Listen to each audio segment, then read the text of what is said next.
أعوذ بالله من الشيطان الرجيم. بسم الله الرحمن الرحيم. Kemudian pada ayat yang ke-10, jamaah sekalian, Allah Subhanahu wa taala berfirman, "Wa fir'auna dzil autad alladzina taghaw fil bilad fa aktsaru fiha al fasad fasabba 'alaihim rabbuka sawta 'adzab." Di ayat yang ke-10 Allah Subhanahu wa taala berfirman, "Wa fir'auna dzil autad." Adapun Fir'aun dzil autad, yang memiliki pasak. Al-autad itu artinya pasak. Beberapa ulama menyebutkan, di sini disebutkan waqala al-Aufi an Ibn Abbas, al-autad al-junudul ladzi yushadduna lahu amrahu. Ada yang mengatakan al-autad, Allah cuma memberikan kiasan bahwa betapa kokohnya, betapa dahsyatnya junud, tentara-tentara dari Fir'aun. Jadi al-autad itu yang pertama, dia adalah seorang atau bentuk dari sifat tentara yang ia miliki dari Fir'aun, yang memiliki ketangkasan, kekuatan dan seterusnya. Kemudian yang selanjutnya, al-autad ini maknanya memang pasak. Maksudnya Fir'aun ketika ingin menghukum seseorang itu dengan pasak. Manusia ditelantangkan di bumi, kemudian difasak tangannya dan kakinya, kemudian dilemparkan batu. Makanya disebut wa fir'auna dzil autad, karena kekuatan dari bala tentara Fir'aun dan juga hukuman yang sangat besar dari Fir'aun itu sendiri. Mengapa di dalam surah Al-Fajr ini, jamaah sekalian, Allah menyebutkan kisah Fir'aun, padahal sebelumnya Allah menyebutkan kisah dari Tsamud, kemudian dari kaum 'Ad, yang dua kisah ini semua ada di Jaziratul Arab.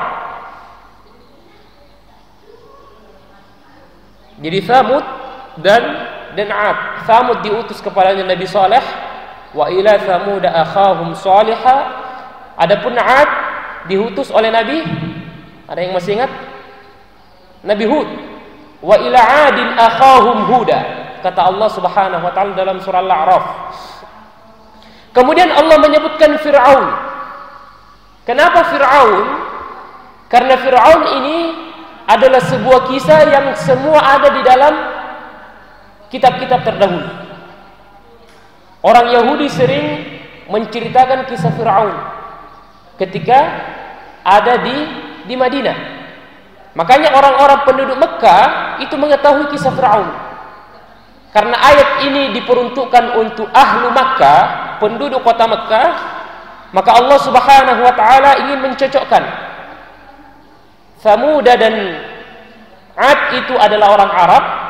Adapun Fir'aun karena sudah tersebar kisahnya di tengah orang-orang Mekah, maka Allah Subhanahu wa taala mengulangi kisahnya dan mempertegas kisahnya di dalam surah Al-Fajr. Kemudian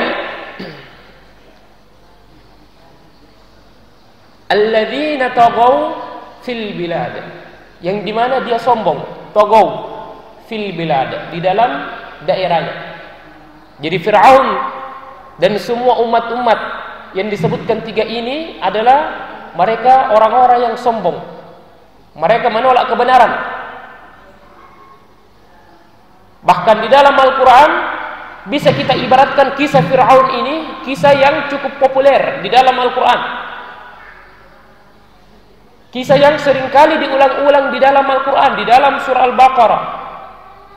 Bahkan di dalam surah Al-Fajr ini sendiri Allah Subhanahu wa taala menyebutkan kisah Fir'aun. Adapun Fir'aun itu, jamaah sekalian, itu adalah nama tahta pimpinan pada zaman itu di Mesir. Jadi Fir'aun itu bukan nama orang. Dia nama tahta, nama pimpinan. Kalau di Indonesia pimpinannya presiden. Kalau di Mesir dulu itu adalah Fir'aun. Makanya banyak kisah-kisah tentang Fir'aun, bukan cuma satu orang, tapi dengan raja-raja yang lain. Sama dengan di Persia. Persia itu namanya Kisra. Nama pimpinannya. Dan juga di Romawi pada zamannya itu adalah Kaisar. Dan seterusnya. Adapun siapa ini? Fir'aun, dia adalah salah seorang raja di zaman Mesir kuno. Kesombongan dari Fir'aun, kalau kita melihat ayat-ayat di dalam Al-Quran, di surah An-Nazi'at, Allah subhanahu wa ta'ala menyebutkan bagaimana kesombongan dari Fir'aun.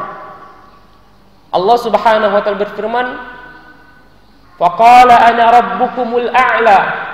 Perkataan Fir'aun, sesungguhnya saya ini adalah Rabb, adalah Tuhan yang paling tinggi. Fir'aun mengaku dia Tuhan. Dia mengaku Tuhan yang paling tinggi. Faqala ana rabbukumul a'la. Bahkan di dalam surah Thaha, Allah subhanahu wa ta'ala menyebutkan tentang kisah Fir'aun. Tentang kisah Fir'aun. Ada doa yang sering kita ulang-ulang. Rabbi syrah li sadri wa yassir li amri wahlul 'uqdatam min lisani yafqahu qawli. Saya kasih pertanyaan, ada yang tahu siapa yang berdoa demikian? Kita selalu ulang-ulang, Rabbi syrah li sadri wa yassir li amri wahlul 'uqdatam min lisani yafqahu qawli. Ada yang tahu doanya siapa itu? Nabi Musa. Di dalam surah Thaha Allah Subhanahu wa taala berfirman, idhhab ila fir'auna innahu tagha.